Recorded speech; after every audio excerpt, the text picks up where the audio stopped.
Assalamualaikum warahmatullahi wabarakatuh. Innal hamdalillah nahmaduhu wa nasta'inuhu wa nastaghfiruh wa na'udzu billahi min syururi anfusina wa min sayyiati a'malina.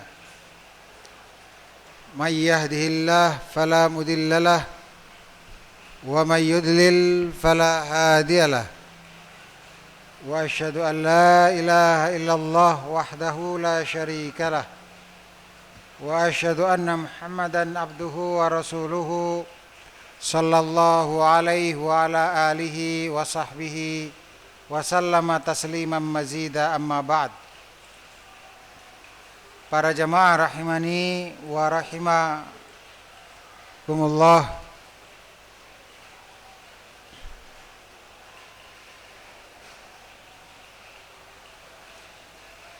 Kita telah sampai pada bab tentang maja'a fi sihri, yaitu bab penjelasan tentang sihir.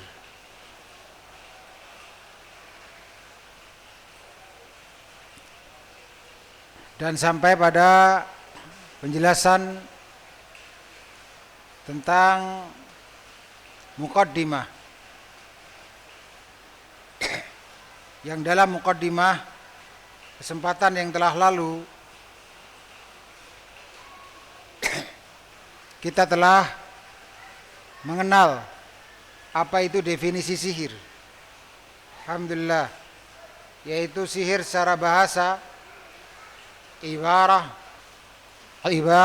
amma khafiya wala tufa sababuhu, ungkapan dari sesuatu yang samar sebabnya dan halus, tidak kentara. Itu secara bahasa.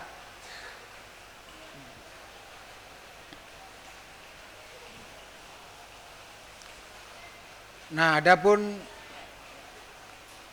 secara istilah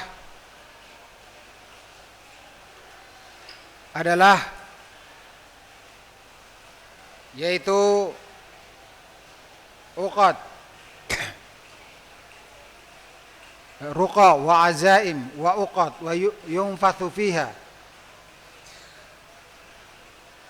yaitu uqad, ikatan-ikatan, waruqa, dan mantra-mantra, watalasim, dan simbol-simbol, yunfathu fiha, yang ditiupkan di dalamnya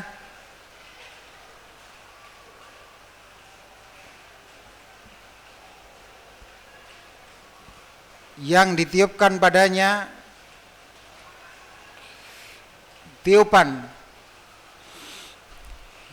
yatawassalu biha sahir, yang dengan media-media tersebut tukang sihir yatawassalu biha ila istikhdami syayatin,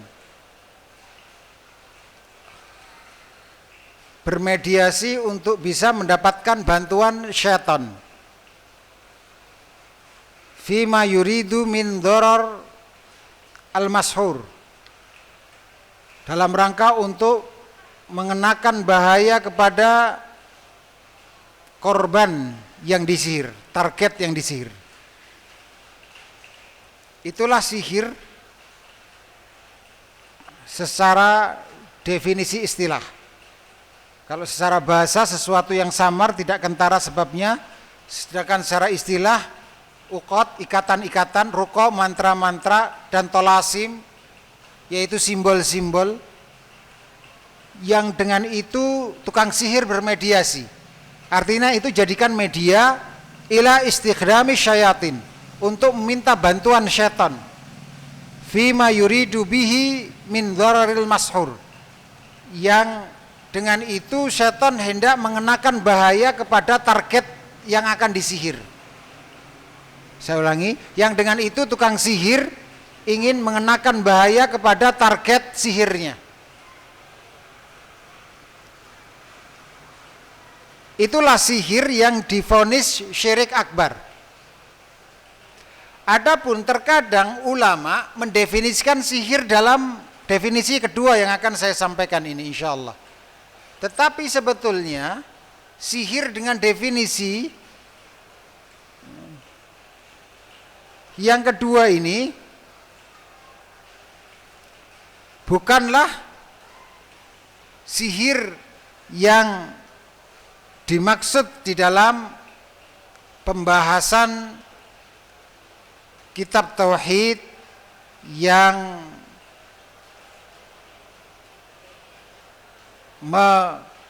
sampai merusak pada aslu tauhid, sampai merusak pada pokok tauhid, yaitu pelakunya terjatuh ke dalam kesyirikan akbar. Jadi bukanlah sihir yang disifati dalam syariat. Apa itu? Yaitu sebagaimana diungkapkan oleh sebagian ulama, sihir yang kedua ini adalah sihir dengan adwiyah, sihir dengan definisi adwiyah wa aqaqir, tu'athiru fi badanil mashur wa aklihi wa iradatihi, yaitu bentuk obat-obatan baik itu dari kimiawi ataupun itu dari herbal dalam arti tumbuh-tumbuhan, dengan berbagai cara, baik itu dihisap seperti rokok ataupun disuntikkan ataupun yang lainnya. Yang ini kalau digunakan oleh orang yang dalam tanda petik disihir dengan jenis sihir ini, itu akan berpengaruh pada badan. Mungkin terasa ringan badannya, atau dinamakan fly, mabuk, atau kemudian akalnya jadi terpengaruh,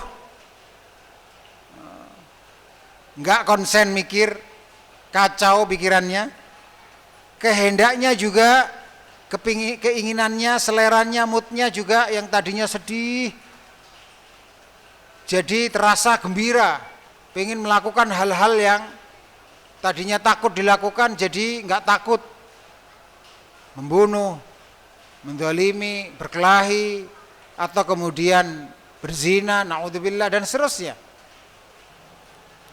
Nah, ada sisi kesamaan dengan sihir yang memang disebut dalam ayat sebagai sebuah kesyirikan, sebuah kekufuran, yaitu sama-sama berpengaruh negatif kepada mashur, yaitu yang ditarget, dengan target sihir jenis masing-masing tadi. Kalau sihir jenis syirik akbar, minta bantuan syaitan, maka seseorang mungkin bisa jadi gila, atau bisa sakit keras, atau kemudian seseorang bisa terpisah, suami dan istri saling membenci, tadinya padahal saling kasih sayang, sampai kemudian bercerai, atau kemudian suami yang tadinya sehat bisa menggauli istrinya jadi tidak bisa menggauli istrinya. Itu diantara akibat-akibat sihir dalam istilah syar'i yang hukumnya syirik akbar. Sama-sama ada dampak negatif dengan yang dalam tanda petik sihir yang sebetulnya hakikatnya bukan sihir yang dimaksud dalam syariat, yang itu merusak pokok keimanan seseorang. Karena apa? Ada perbedaan jauh walaupun ada kesamaan, sama-sama memudaratkan, membahayakan. Apa perbedaan jauhnya? Yang satu minta bantuan syaitan, yang syirik akbar tadi, harus nyembah syaitan dulu, harus melakukan perbuatan-perbuatan kemaksiatan berupa kekufuran, baru syaitan membantu. Yang kedua ini tidak ada unsur meminta bantuan syaitan.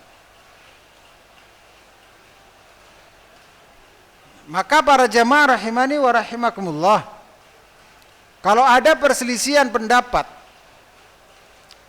di antara ulama tentang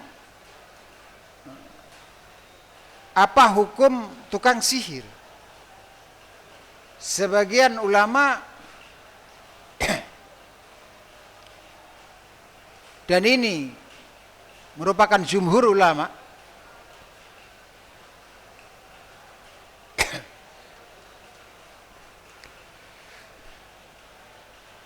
banyak ulama setidaknya yaitu jumhur dari sisi 4 imam sekaligus menyatakan hal ini. Imam Malik, Imam Abu Hanifah, Imam Ahmad rahimahumullah, dan banyak dari ulama, bahwa tukang sihir itu kafir.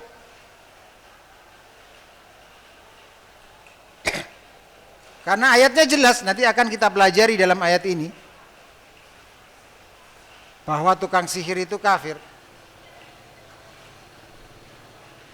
Walaqad kafara Salangi wa ma kafara Sulaiman walakinna syayatin kafaru yu'allimuna an-nasa sihra. Itu diantara dalil yang menyatakan tukang sihir itu kafir. Nanti insya Allah akan kita pelajari.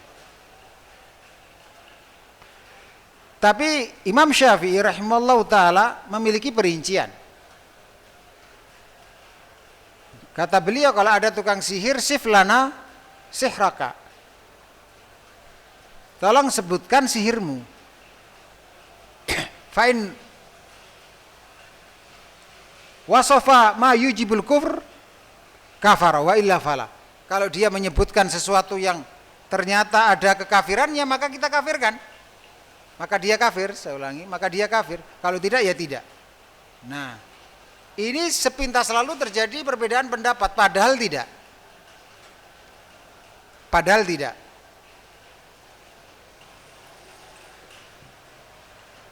Mengapa tidak? Karena sihir yang dimaksud dalam syariat yang sampai merusak pokok tauhid itu adalah sihir yang syirik akbar tadi. Setiap sihir yang minta bantuan syaitan, ya itulah yang dimaksud dalam syariat sebagai sihir. Jadi apa yang disebutkan dalam surat Al-Baqarah misalnya, wa ma kafara Sulaimanu walakinna syayatina kafaru yu'allimuna an-nasa sihra. Itu sihir di sini tentunya bukan sihir obat-obatan, akar-akaran atau herbal atau yang semisalnya, bukan. Karena terkait dengan meminta bantuan kepada syaitan. Nah, itulah sihir yang dimaksud dalam syariat. Jadi sepintas lalu sepertinya bertentangan, tapi sungguhnya kalau diteliti lebih lanjut antara apa yang disampaikan Imam Syafi'i dengan para imam yang lainnya tidak saling bertentangan. Karena kalau sihir itu memakai bantuan syaitan, pasti kafirnya. Karena syaitan nggak mau membantu gratisan. Tujuan utama syaitan itu jadi temannya, manusia jadi temannya di neraka kekal selamanya. Dan yang dimaksud syaitan adalah yaitu jin yang kafir. Karena jin itu ada yang mukmin, ada yang kafir. Maka syaitan yang dimaksud dalam definisi sihir di sini adalah jin yang kafir. Adapun iblis itu adalah syaitan yang akbar, yaitu rajanya syaitan, pembesarnya paling pembesar paling eh, yaitu paling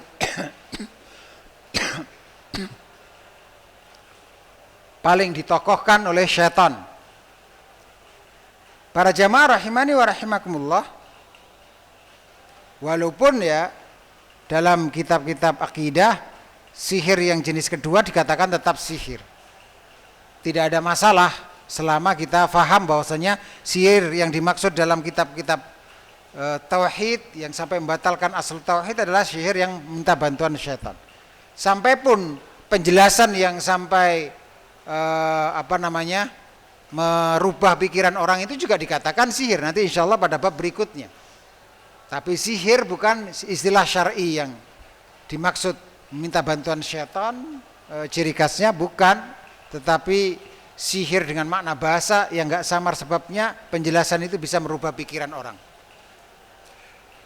Tetapi dua-duanya, baik sihir dengan menggunakan bantuan syaitan maupun sihir dengan perantaraan obat-obatan tadi yang membahayakan tadi, itu dua-duanya tetap haram. Yang satu bedanya apa? Yang satu sampai kafir yang minta bantuan syaitan, yang satunya dosa besar, termasuk kabairud dzunub, termasuk dosa besar.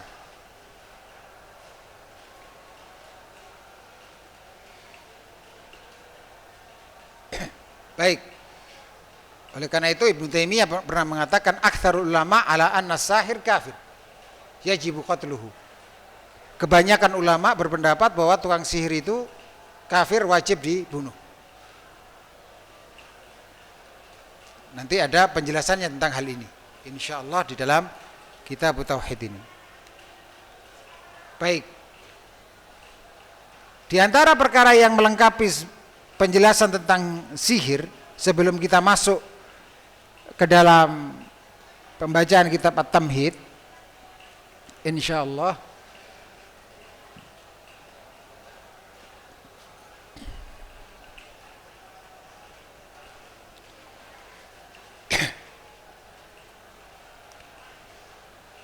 adalah apakah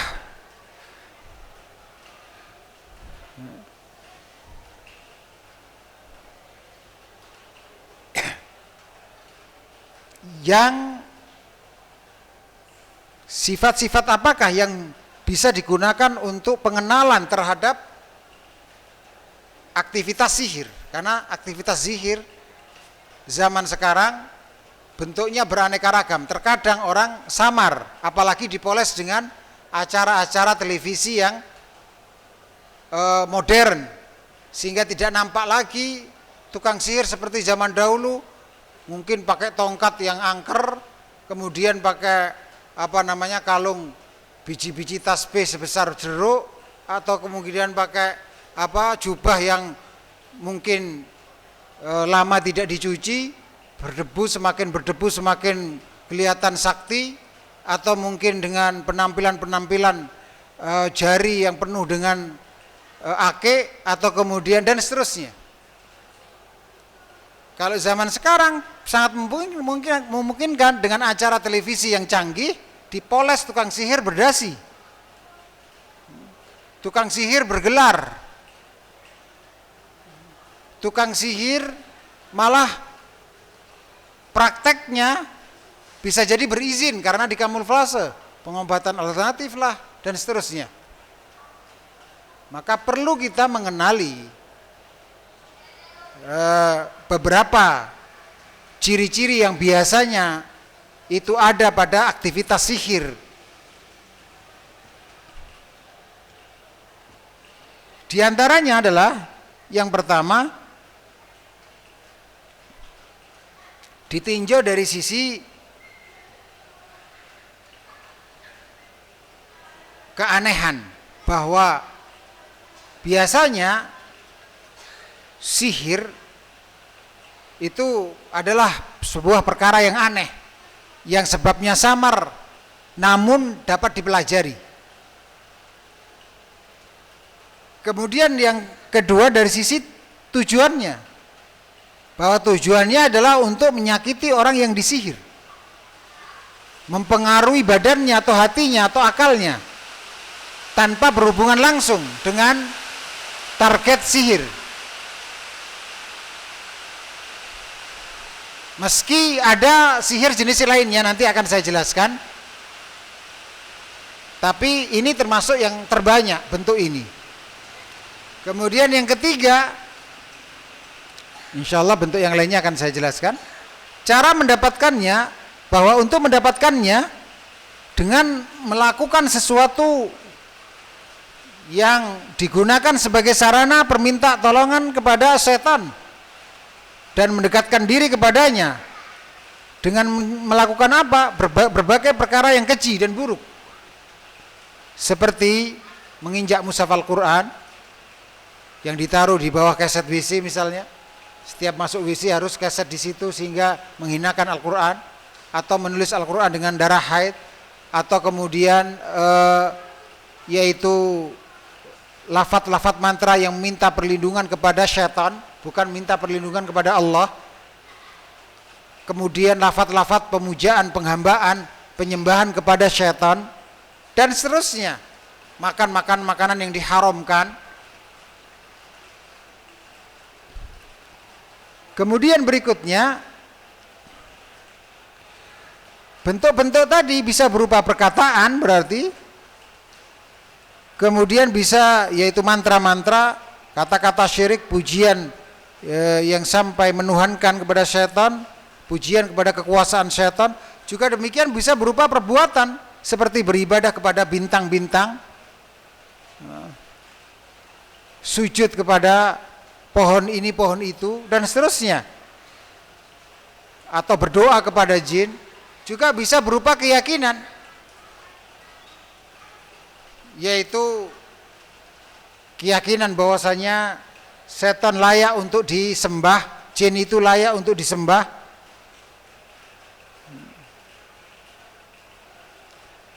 Kecintaan kepada penyembahan kepada setan. Adapun benda-benda yang biasa digunakan untuk mediasi tukang sihir adalah ikatan-ikatan tali, mantra-mantra, atau tulang-tulang, atau penyembelihan hewan, dan yang lainnya. Kemudian ditinjau dari sisi macam-macam sihirnya, ulama menjelaskan sihir itu ada macam-macam agar kita lebih mengenal tentang sihir itu untuk kita jauhi dan kita peringatkan kepada umat. Yang pertama, sihir hakiki. Sihir hakiki yaitu sihir yang ada kenyataannya, seperti sihir yang mempengaruhi badan seorang jadi sakit atau yang menyebabkan orang jadi mati. Inilah yang mungkin diistilahkan, inilah yang di tempat masyarakat kita diistilahkan dengan tenung, santet, teluh, atau yang semisalnya. Atau untuk memisahkan dua orang yang saling mencintai, suami istri. Atau mengumpulkan menjadi cinta orang yang tadinya membenci. Mungkin di masyarakat kita sebut dengan sihir pengasihan, sihir pelet, dan yang semisalnya.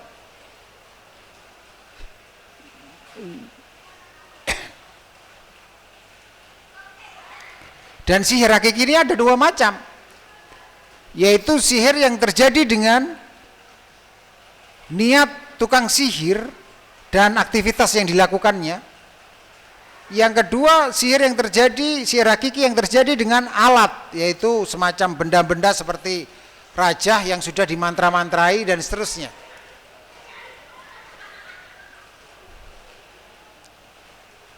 Kemudian yang kedua, nah sihir hakiki ini selama patokannya, bantuannya minta bantuan syaitan, selama dalam prosesinya ada minta bantuan syaitan, yang berarti ada penyembahan terhadap syaitan, karena syaitan gak mau bantu kepada tukang sihir kecuali dengan melakukan kekufuran atau penyembahan dulu kepada syaitan, atau penghinaan kepada mushaf Al-Quran, pokoknya yang sampai kufur akbar, maka ini hukum syirik hakiki ini, yang jenis ini syirik akbar. Pelakunya keluar dari agama Islam. Kemudian yang berikutnya ada sihir takhyili, yaitu sihir hayalan, yaitu tukang sihir menggunakan kekuatan, istilah mereka menggunakan kekuatan daya khayalnya. Dia menggambarkan hayalan-hayalan atau tiruan atau bentuk-bentuk yang dia tampilkan, tukang sihir itu tampilkan di depan mata orang, sehingga orang-orang yang melihat seolah-olah kenyataan, padahal bukan. Padahal tidak ada, cuman hayalan saja.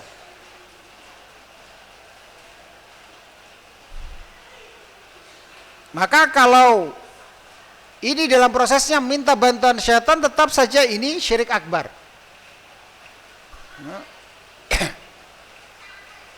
Contohnya apa? Ya, apa saja penamaannya ya? Entah itu hipnotis, entah itu apa saja. Sihir, entah itu, sampai pun seandainya ada yang beri nama sulap pun, kalau dalam prosesinya adalah ada penyembahan syaitan, ada pertolongan syaitan, minta pertolongan kepada syaitan, tapi jenisnya adalah bukan, konteksnya adalah membahayakan badan seseorang, bukan, membahayakan akal seorang, bukan, hati seorang, bukan, tapi konteksnya adalah apa? Yaitu menampakkan sesuatu yang sebetulnya nggak ada kenyataannya, tapi orang lain melihat itu nyata, fakta. Seperti ada ular beneran, seperti tukang sihirnya Fir'aun, atau memperlihatkan taman-taman, sungai, padahal tidak ada di situ. Hanya hayalan pandangan saja. Atau seperti tukang sihir menikam dirinya, memenggal, kemudian kepalanya ditengadahkan, seolah-olah ada luka yang menganga di lehernya, berkucuran darah, padahal enggak, aslinya enggak, cuman yang disihir adalah pandangan orang. Kemudian diusap saja, sekali usap kemudian apa? Jadi normal lagi anggota tubuhnya. Atau memakan api, berjalan di atas pedang, berjalan di atas api, dibakar di dalam api, dan seterusnya. Itu hanya sihir tipuan pandangan saja, hayalan saja. Atau seorang bawa kertas, atau bukan hanya kertas, kamu mau, misalnya tukang sihir bilang begitu, ngasih saya 200.000, 1 juta, nanti tak kembalikan $5.000, tak kembalikan 50 juta. Benar begitu, ngasih 1 juta, dibawakan kotak isinya 50 juta, dibuka benar-benar terlihat seperti uang. Yang sempat heboh sihir, uang, nampak uang beneran, padahal bukan, sebetulnya tipuan pandangan mata. Karena pengaruh sihir.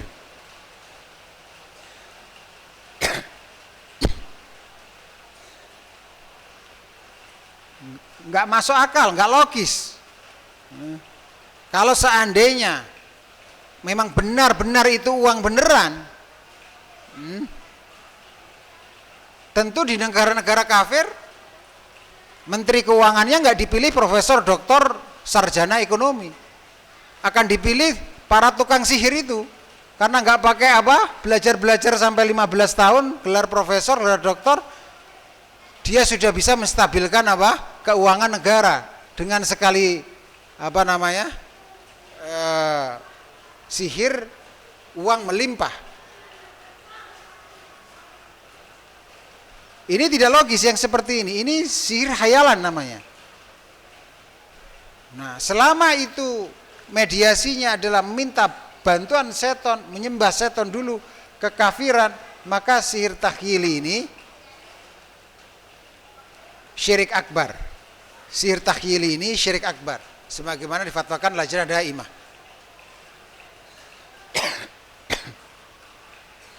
Belalang dibawa, kemudian dimasukkan kotak yang keluar kambing.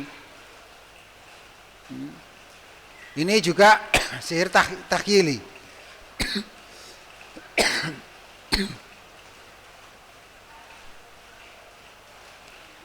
Kemudian berikutnya adalah sihir majazi. Para jamaah rahimani wa rahimakumullah. Adapun sihir majazi, yaitu penamaannya saja sihir, tapi tidak ada unsur bantuan tidak ada unsur meminta bantuan kepada syaitan, bukan sihir dalam syariat yang dimaksud di sini, yaitu sihir dalam masalah merusak aslu tauhid.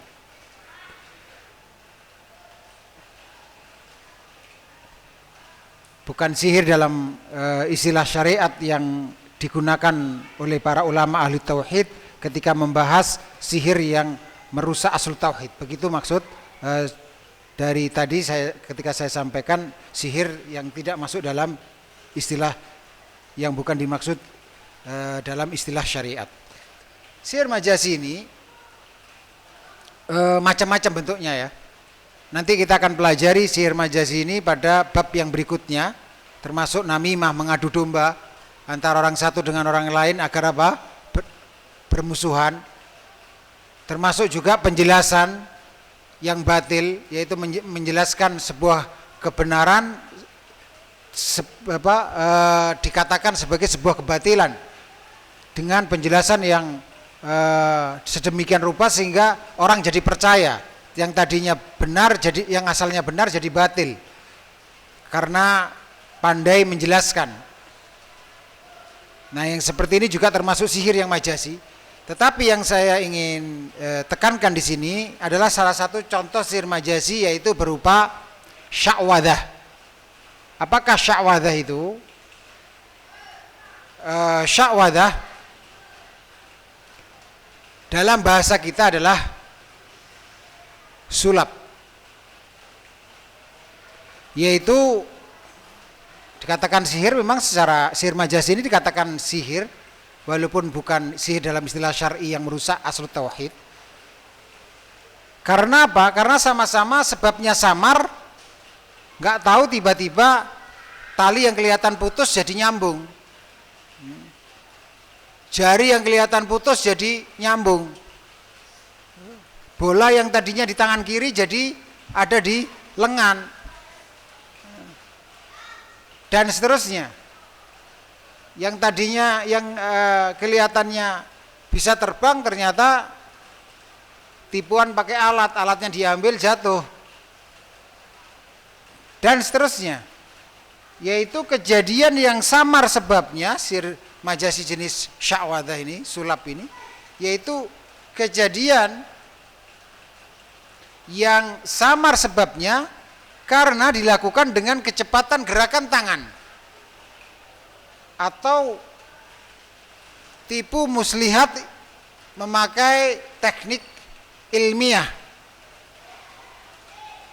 Kelihatan bisa terbang, kelihatan bisa mungkin tangannya putus, tapi menggunakan teknologi atau penemuan-penemuan tertentu yang bisa dibuktikan secara ilmiah. Sama saja apakah diistilahkan dengan sulap atau diistilahkan dengan apa? Akrobat, sama saja. Semuanya ini ikhwan fillah rahimani wa rahimakumullah, atau atraksi, sama saja. Kalau bentuknya adalah seperti sulap yang biasa kita kenal tadi, ulama dari dulu sudah menjelaskan hukumnya. Ya. Ulama dari dulu sudah menjelaskan hukumnya. Misal salah satu ulama yang menjelaskan hukumnya adalah Imam Nawawi rahimahullah ta'ala. Saya sengaja menyebutkan contoh ini karena memang masyarakat kita banyak bermadzhab Syafi'iyah. Imam Nawawi salah satu ulama besar di kalangan madzhab Syafi'iyah. Beliau menjelaskan dengan tegas bahwa sulap seperti itu tadi hukumnya haram. Juga demikian ulama yang lainnya. Apa alasan mereka? Alasan mereka dikatakan tercela dan hukumnya haram adalah karena menutup pintu ke dalam keharaman berupa syirik atau muqaddimah syirik.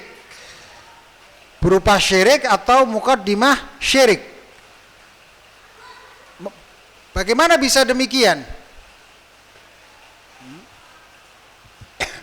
Begini, seseorang yang melakukan atraksi sulap tadi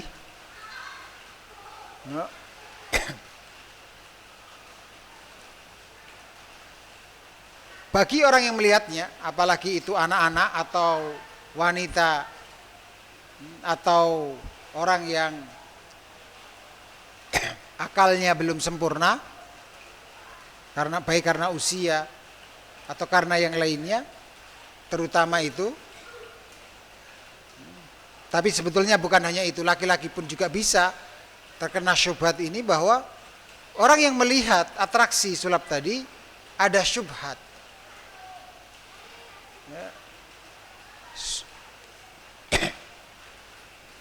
Bahwa dia memiliki keahlian sebagaimana tukang sihir.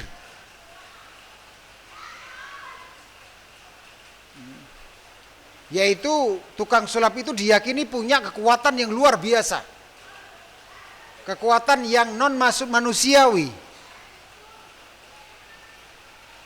Padahal itu sekedar keterampilan saja, sekedar olahraga saja mungkin istilah orang, atau diistilahkan permainan. Tapi ulama menyatakan demikian alasannya. Ada kesamaran antara sulap dengan sihir untuk mencegah pintu agar tidak orang mempunyai keyakinan bahwa tukang sulap itu memiliki kekuatan yang luar biasa, bisa merubah hakikat, bisa menghidupkan suatu yang mati.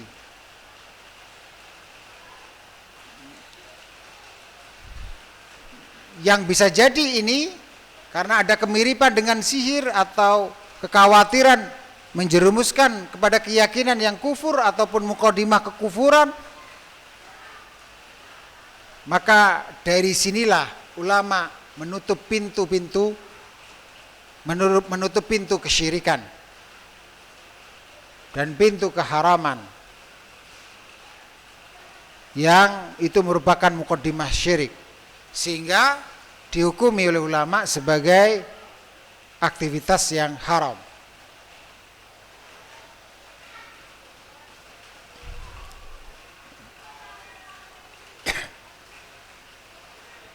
Maka itu sebagai tambahan dari apa yang bisa saya sampaikan. Insyaallah pada pertemuan akan datang kita akan lanjutkan tentang hal ini. Kita akan masuk dalam syarah insyaallah taala. Di samping barangkali ada sedikit tambahan hal yang lain yang melengkapi penjelasan tentang sihir ini. Wallahu taala alam shawab. Insyaallah akan kita sampaikan hal itu. Wa sallallahu wasallam wa baraka ala nabiyyina Muhammad. Assalamualaikum warahmatullahi wabarakatuh.